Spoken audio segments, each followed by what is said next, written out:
We live in a world where knowledge is currency, and too many people are being left bankrupt. I've sat across brilliant, hardworking people with more grit than myself, that couldn't tell me what a savings account was.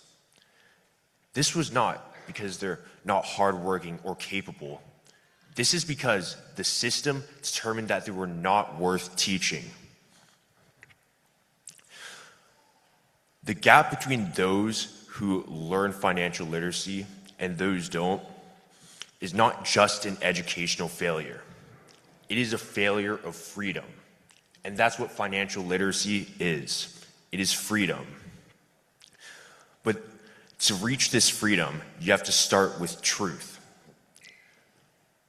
Nearly 2/3 of Americans cannot pass a basic financial literacy test. The zip code you're born into largely determines your income, how much financial literacy you know, and whether you know the difference between investing and gambling. That is the uncomfortable truth, but it is the truth. And to achieve change, you must start with speaking it out loud. Before every session I teach, I spend hours preparing, creating lessons from scratch, and building specific lessons catered to the community. I've taught elementary school students using examples like sneakers and lunch money. That is because the truth, if not given with a target, will not land. The people I teach deserve this work that I put into it. But preparing the truth is only half of it. The other half is it equitable, and is it fair, and is it accessible to all?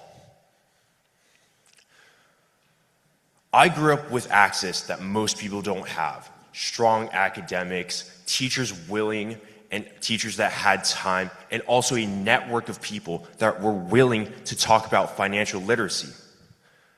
The more I taught, the more I learned.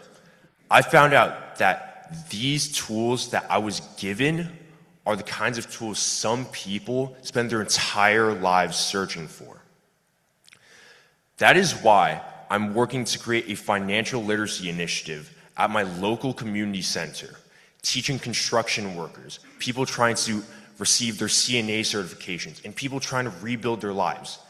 The people that deserve to build financial literacy as they're rebuilding their lives.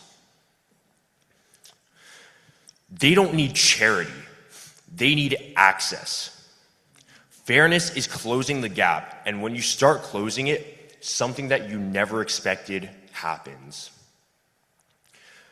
Every time I've sat down to teach someone about financial literacy, it turns from a lesson into a conversation. People open up, they share their dreams, their ambitions, and their hopes for their families. I've had a student tell me that when I taught them, it was the first time I explained money in a way that didn't make them feel stupid. These experiences are not a side effect. They're the entire point of teaching financial literacy. Goodwill isn't a feeling that you have. It is something you create through conversations, through hard work and determination. It is created by teaching these people and acting like they are worth your time, because they are. And when people feel seen and taught, the impact doesn't end with them. It spreads to the communities around them.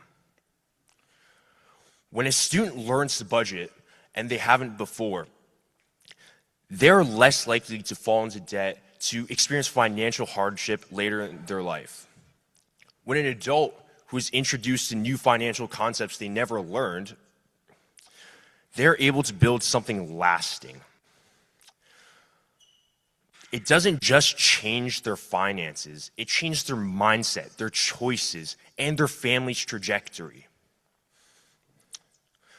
A parent who understands growth, dividends, stocks, etc., they teach it to their children. They pass it on. This impact spreads to people within their community. It spreads far beyond themselves. Service above self is not a slogan. It is discipline. It is the hours spent preparing a lesson that no one asked you to teach. It is the initiative. It is showing up for the people that the system forgot. Every person I teach gains something, and I spread this freedom the freedom not to make just financial choices, but the freedom to live your lives. And I believe that this freedom is worth fighting for. Thank you.